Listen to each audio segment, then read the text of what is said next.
The glimmer dust had finally settled after the standoff between the Star Darlings and the evil Rancora, where they battled over the fate of Starland.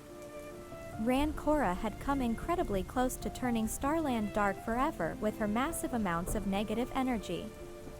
But because the Star Darlings had secretly been visiting Wishworld, known to those who lived there as Earth, and helping grant good wishes, they had collected enough positive energy to overpower Rancora, reverse the damage she had done, and save their world. What the Star Darlings learned after the standoff was that Rancora had a troubled history with their beloved mentor, Headmistress Lady Stella. The conflict between the two women had begun when they were teens themselves at Starling Academy, many star years before. And it was clear to the Star Darlings that though Rancora may have been stopped this time, she would be back to seek out her revenge, no matter what it took. But for now Starland's sky glowed with effervescent purple, fuchsia, and gold stars that danced their way across the horizon.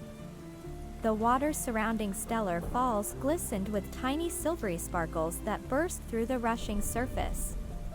All across Starling Academy's campus, Featherjabber and Dritterwomp blooms began to peek out, almost but not quite ready to blossom. The magical display could mean only one thing: the time of shadows was ending, making way for a new season. It was just a matter of star days before the time of new beginnings started. "I'm ready," Sage said, jumping off the comfy circular swing chair that hung from the ceiling in her room. She adjusted the headband in her wavy lavender hair, smiling as she stared into her dorm room mirror. "Let's do this. Miss Sage, when you put your mind to something, there's no stopping you." Bot Moj4 zoomed around Sage, admiring her determination. "Thanks, Moj," Sage said, playfully bowing to him. Unlike other bots, who were simply guides and helpers to the Starlings at Starling Academy, Moj4 had taken a special liking to Sage, and they'd been friends ever since Sage's first day at the Academy. He had been assigned to support all the Star Darlings, but he held a special glow for Sage. Sage was only a first-year student, but her dream was to become the best Wish Grantaire Starland had ever seen. It had always been in Sage's nature to reach way beyond the stars, and she knew the key to being the best Wish Grantaire was to gather more positive wish energy than had ever been gathered before. Even before Sage arrived at the Academy, she had set her sights on wish granting and collecting positive wish energy for the good of Starland. Her mother, Indira, one of the top wish scientists on Starland, was her inspiration. Indira had raised the bar for any Starling, but it was especially high for her daughter. If Sage had another chance to go down to Wishworld and grant a wish the next day, it wouldn't be soon enough. Sage adjusted her headband again, then picked up her star-shaped guitar and started strumming and singing.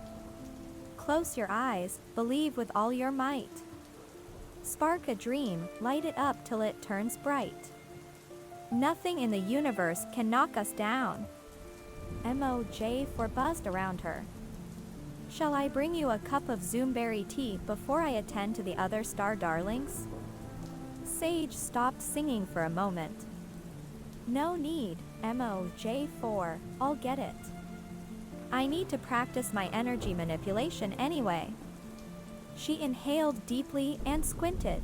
With perfect balance and not a single drop spilled, a cup of steaming Zoomberry tea floated across the room and landed safely in Sage's palm. Bravo, Miss Sage. You truly are extraordinary. Sage took a long, satisfying sip and then winked at the bot. Moj, where would I be without you to cheer me on? If it had been possible, Moj4 would have started humming happily, but since bots weren't programmed that way, he replied with a cryptic, "Of course, Miss Sage." However, somewhere in his central emotions processing unit, he felt something special for this Starling. He buzzed around Sage's lavender room with the knowledge that he was not only performing the required task of helping the promising first-year Starling, but he was being a friend, too. While Sage savored her tea, she recalled her first day at the esteemed Starling Academy. How nervous and excited at once she had been. All Starlings, including Sage, arrived with something in common: they had nothing. They came without a single belonging, not even a toothlight. Everything was provided for them. Each Starling's wardrobe was chosen based on her personal taste and style, not to mention her hopes, dreams, and wishes. Courses ranging from astral accounting, Sage's least favorite, to literature, Sage's favorite, to intro to wish fulfillment were carefully designed for the lucky Starlings. The girls were admitted to the academy by a select board of leading wish energy experts and top wish grantaires. The powerful influencers and wise mentors challenged each Starling to explore the most positive side of herself.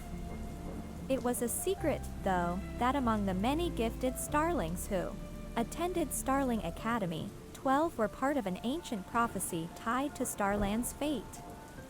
Their code name was the Star Darlings. Sage's masterful energy manipulation and levitation talents had earned her a spot in this exclusive group of Starlings led by Lady Stella. MOJ4 zoomed toward the door. He maneuvered around in a perfect circle and beeped, "Anything else, Miss Sage?" "All good," Sage chirped. She smiled at the cute little flying bot. She couldn't resist leaning over to give him a hug, then waved. "Bye, Moj." Unaccustomed to such affection from a Starling, MOJ4 practically short-circuited. "Exiting now, Miss Sage," he replied quickly. As soon as MOJ4 left, Sage spun around in her swing chair. She concentrated with all the positive wish energy she could conjure. In an instant, she mentally changed the image on her holowall from the starry sky in Starland to an electric burst of all her favorite colors: purple, fuchsia, and gold. She sighed. "There. Now for a short nap, then I can finally catch up on my reading." Just as she closed her eyes, her star zap pulsated with lavender light. A hologram appeared in front of her. It projected an image of the Star Darlings band on stage at the band shell, setting up for rehearsal. "Band practice." Sage shrieked. "Starf. I'm late." The Star Darlings band had landed a starmazing gig. They were going to play at an event for the upcoming holiday, Light Giving Day. That was the first day of the time of new beginnings, when Starlings exchanged glowing gifts with one another. It was only a week away, and they still hadn't come up with a song for the festivities. Sage heard a light tap at the door. It was MOJ4. He had returned to remind Sage about band rehearsal, albeit a bit late. He zoomed into Sage's room in a great rush, trying to make up for his momentary memory blip. He insisted, "You must be mindful of the time. You've got practice with the Star Darlings band in 5 Starmans." "Shall I pack up your guitar?" Sage said hurriedly. "I'm already on it, Moj." She put her energy manipulation skills to work once again, this time sending her sparkling guitar inside its case and snapping it shut with great precision. "Yes." Her hidden dresser drawers popped up from the sunken floor, and with a swipe of her hand, out floated the most perfect outfit for just that kind of day, a day of sparkling starshine, new beginnings, and sweet music. MOJ4 cleared the way for Sage as she raced down the Little Dipper dorm hallways, out to the Star Quad, and toward the band shell. Sage opted to fly to the band shell instead of jumping on the cosmic transporter. She was in a hurry, after all, and she had the energy manipulation skills needed for it. Hovering above the busy Starling Academy campus, she blurred past the other Starlings, leaving a sparkling lavender-scented trail behind her. She sped past Lady Stella, who turned and smiled at her star student. Star greetings, Sage, Lady Stella said softly. Sage waved to the headmistress as she continued on her way to the band shell. Star greetings, Lady Stella. Got a jam now. She hoped she would get to practice before the rest of the band had finished tuning up. As she neared her destination, Sage thought about how, in just a few Starmans, she'd be playing music with the Star Darlings band. She brightened, knowing that music always brought her comfort, sort of like sipping zoomberry tea or relaxing on the giant soft sofa in her parents' house. Then she picked up speed and whizzed past a glimmer willow tree.